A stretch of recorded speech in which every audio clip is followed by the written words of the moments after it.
Allô tout le monde, j'espère que vous allez bien. Aujourd'hui, on se retrouve avec une nouvelle vidéo dans ma série Parentalité bienveillante.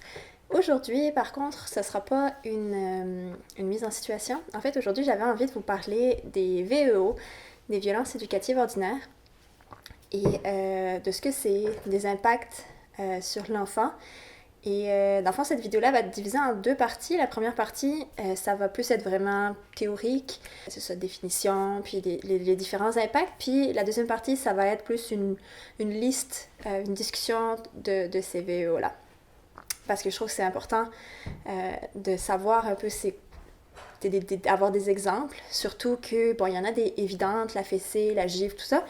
Je mettrai aussi toutes les références que j'ai utilisé pour faire cette vidéo-là dans la barre d'infos. Si jamais vous avez envie d'en savoir plus puis d'aller lire plus là-dessus, je m'attends à ce que ce soit une vidéo qui fasse jaser puis qu'il y ait des commentaires pas nécessairement agréables à lire.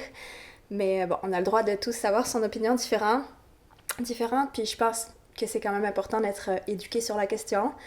Puis je pense qu'il y a beaucoup de VEO qu'on se doute pas qu'elles en sont.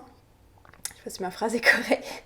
Mais il y a des choses qu'on fait par réflexe puis qu'on pense pas qui sont des violences éducatives ordinaires. Et en fait, quand on lit là-dessus, on se rend compte que ça l'est. Donc ça nous permet de réfléchir sur la question. Et je trouve que c'est important d'être informé là-dessus parce qu'il y a encore beaucoup de monde qui ne savent pas ce que c'est, que ça existe, que ça a un impact négatif, des impacts négatifs sur les enfants et sur les adultes de demain. Et c'est ça. Après, une fois qu'on est au courant puis qu'on est informé sur la situation, on peut faire un choix éclairé. Fait qu'on va commencer par la définition. VEO pour violence éducative ordinaire. J'ai pris la définition sur Stop VEO. En fait, les VEO, c'est tout type de violence physique, psychologique ou verbale qui sont utilisées envers les enfants à titre éducatif. Donc, on les justifie par le fait qu'on veut que notre enfant apprenne, on veut qu'il comprenne qu'il a fait quelque chose qu'il ne fallait pas faire, on veut qu'il apprenne une leçon. Donc à type éducatif, ce qui est très ironique parce que ça n'a absolument rien d'éducatif. L'enfant apprend rien en lien avec le comportement qu'il vient d'avoir.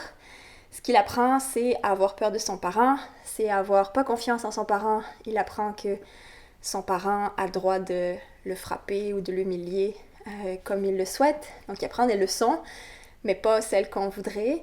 Et sinon, il va apprendre, par exemple, à juste mieux se débrouiller pour pas se faire prendre. Et ça va briser la relation avec l'adulte, la relation avec son parent. Donc c'est à titre éducatif, mais quand on y pense, il n'y a vraiment rien d'éducatif là-dedans. Et le ordinaire, c'est pour communément admise et tolérée. Dans le fond, ce qu'il faut se souvenir, c'est que ce sont des violences qui sont toujours dans le cadre d'un rapport de force.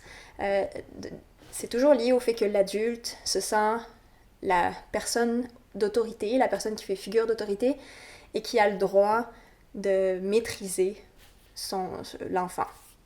Donc il y a toujours un rapport de force qui est inclus là-dedans. Pour ce qui est des impacts, fait que j'ai parlé tantôt, les impacts sur la relation, sur la confiance avec l'adulte. Donc il y a tout ce volet-là qui fait que le lien est brisé. L'enfant, il comprend que l'adulte a droit de vie ou de mort, plus maintenant, là. C'était ça dans le temps, mais plus maintenant, mais il a le droit de le frapper s'il en a envie. Il apprend que lui aussi, du coup, théoriquement, a le droit de frapper s'il est en position de supériorité.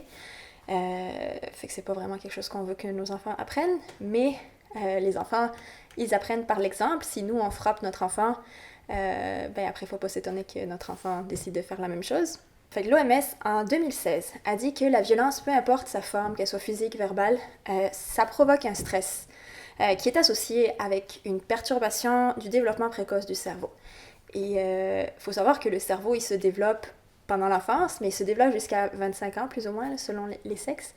Fait que pendant toute cette période-là, si on est stressé de manière intense, ben ça va avoir un impact sur le développement du cerveau. Catherine Guéguen, qui est très connue en Europe, a dit que le cerveau de l'enfant est très immature et il est très vulnérable au stress. Et d'autant plus si ce stress est répété et il est fréquent et prolongé. Parce que quand on est en période de stress, on sécrète des hormones et ces hormones-là ça va avoir un effet toxique sur le cerveau.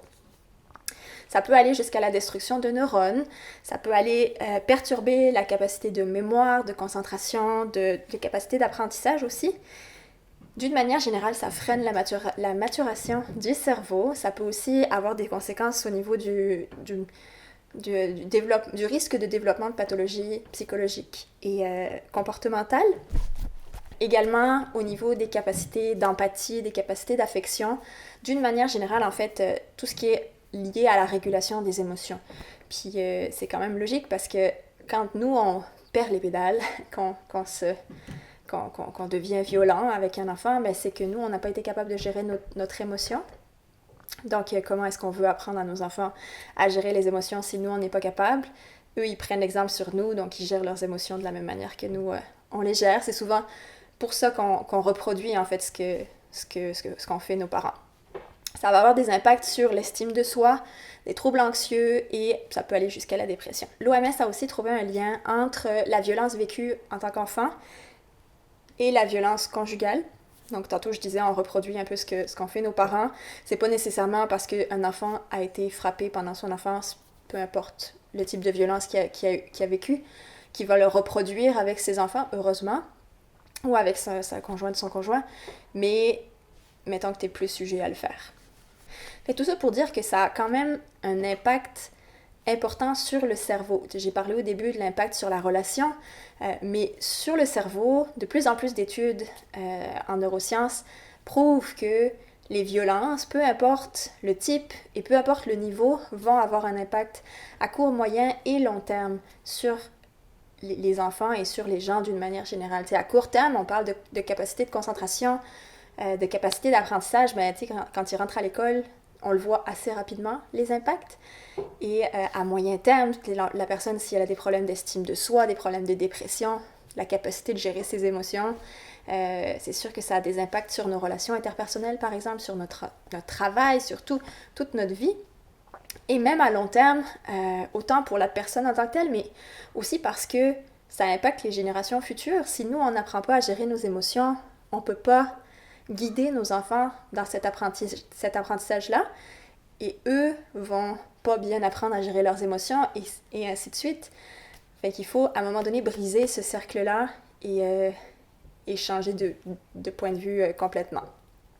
Fait c'est tout ce que je voulais vous dire pour aujourd'hui. J'espère que vous avez aimé cette vidéo. Dans le fond, c'est ça, la prochaine vidéo, ça va être sur, plus appliqué sur les différents types de VEO, puis des exemples, parce que c'est ça, il y en a qui sont bien connus, la fessée, la gifle, mais il y en a qui sont beaucoup plus subtils et tout aussi nocifs. C'est sûr que le but, c'est pas de culpabiliser les gens parce qu'ils font quelque chose. Vraiment, le but de cette vidéo et de toutes mes vidéos, en fait, c'est d'amener à une prise de conscience. Des fois, on fait des choses par réflexe, parce qu'on a été élevé comme ça, parce qu'on voit tout le monde autour de nous faire ça, parce que c'est communément admis de faire ça.